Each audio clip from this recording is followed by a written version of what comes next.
Hello everyone, this is Shruti Saxena Das, and in today's video we are going to discuss about remote procedure call. So we'll start with the usage of this remote procedure call. Basically, it's a protocol which is used in the session layer of OSI model, and it allows a program to request a service from a program located on another computer on network. So it's just like your function call. Like in the function call, we were having two functions, like one is calling function and another one is called function. Through calling function, you were making a function call, you were passing some arguments to the called function, and then your calling function waits for a certain time until it receives a response from the called function. Okay, so similarly the same procedure is used over here, in which your when your RPC is made, the calling arguments are passed to the remote procedure and the caller waits for a response to be returned from the remote procedure. Okay, both are same, your function call concept and remote procedure call concept. Procedure call is same as your function call or subroutine call. So both are same, just the only difference is that when we talk about RPC, then that means that a distributed application is involved which is located on different computers on a network, whereas when we talk about local procedure call, then in that case the application is located on a single computer. Okay, so that is the major difference, that RPC is used to pass messages between components of a distributed application that are located on different computers, whereas in case of local procedure call, it provides a mechanism in which the application is located on a single computer to communicate with each other. So that is the major difference. You can see the diagram on the sheet. So here is the diagram of remote procedure call.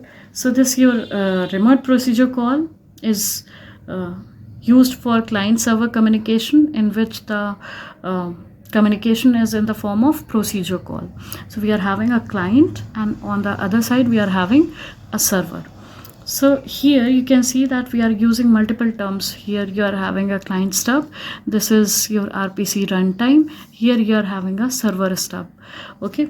So first of all, we'll discuss these terms, what exactly it means. Then we'll move on to the procedure. So the first term which we are using is the client. You can see the explanation over here. See, the first term is client. So we are talking about client server communication. So here the client is the machine which is making the procedure call, okay, which is requesting. Server is the machine which is executing the called procedure. So it is receiving the request from the client and it is executing it. Then the third term which we are using is the client stub. You can see it over here in the diagram. This is your client stub. So what is the purpose of this client stub? The main purpose of using this client stub is that when it will receive a call from the client, it is receiving a call from the client, then in that case it packs a specification of target procedure and arguments into a message. So what it is doing, basically the request is transformed into a message. It is encoded, okay, so that it can be transmitted to the server. So that request along with the arguments is encoded into a message. So that task is done by your client stub. The second task which it does is, after packing, this packing is known as marshalling. Okay, the term which is used is marshalling. So after performing marshalling, it is sending that message to the RPC runtime. This is your RPC runtime. So it is sending the request to RPC runtime. And one more task which client stub performs is, when from here call is going to the server, server is executing and sending the response back to the client. So after receiving that response, what this client stub is doing, it is performing unpacking. Unpacking means again the message will be received, and retrieving data or retrieving the response from that message is the task of client stub. So this unpacking is known as unmarshalling. So this client stub is responsible for performing marshalling and unmarshalling. Then the next next term which we are using is server stub. You can see in the server side we are having server stub. So the similar task which your client stub was doing, here also server stub will do the same thing. Just the only difference will be that on client side, for every procedure being called, we need a unique stub. Okay, every time we need a unique stub, but at server side only one stub can handle more than one procedure. Okay, so that is the difference. Here server stub, what it is doing, it is receiving the request from your RPC, local RPC runtime, and unpacking it. That means the message which it has received, it will retrieve the request from that message, decode it, and then send the request through the server. Server is executing it, performing the task, and returning the response back to the server stub. It is again packing it into the message. Okay, it is again performing encoding and sending it to the RPC runtime, and then RPC runtime will send the response back to the client. Okay, stub, basically what your stub means, for every procedure being called, there must exist a piece of code which knows which machine to contact for that procedure. Okay, whether it is your server, whether it is your client, so which machine to contact for that procedure, such piece of code is called stub. Okay, so that's why we are having a client stub and the server stub. So it's just a piece of code which knows that which machine to contact. Okay, so and this RPC runtime which we are using, this RPC runtime is used to hide the underlying communication network. Okay, so it's a communication package which is known as RPC runtime, and it is used at both the side. On both the sides, you can see at client side as well as at server side, we are having this RPC runtime. So it's just a communication package which is used. So your RPC runtime handles the transmission of messages across the network between client and server.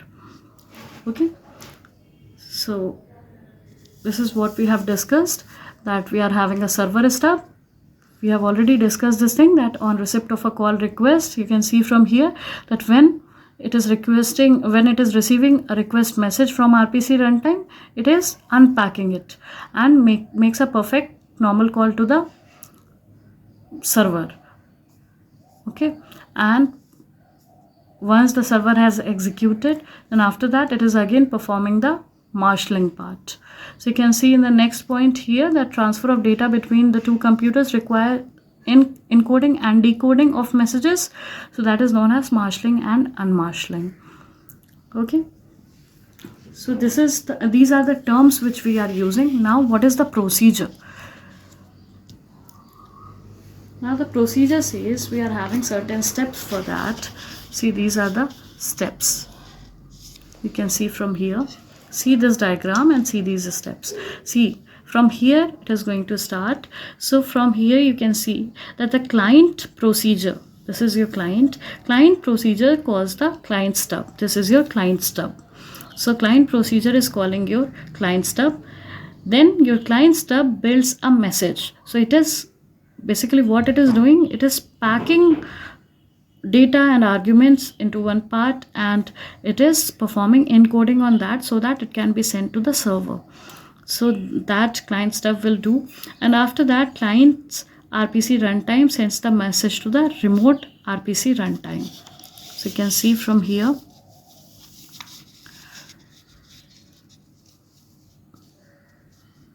Okay, so it has been sent.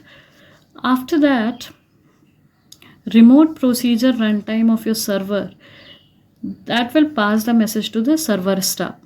So once your server stub will receive the request, it will unpack the parameters and calls the server. The server does the work, it will execute and returns the request to the server stub back. Again, the server stub will pack it into a message and send it back to the RPC runtime. Okay, and this RPC runtime of server sends the message to the client RPC runtime. So this RPC runtime, basically it handles the transmission of messages. Okay, we are performing encoding and decoding of message because see, the environment might be different, the softwares might be different, so that's why we are encoding and decoding and this encoding and decoding is known as marshalling and unmarshalling. So once this client's RPC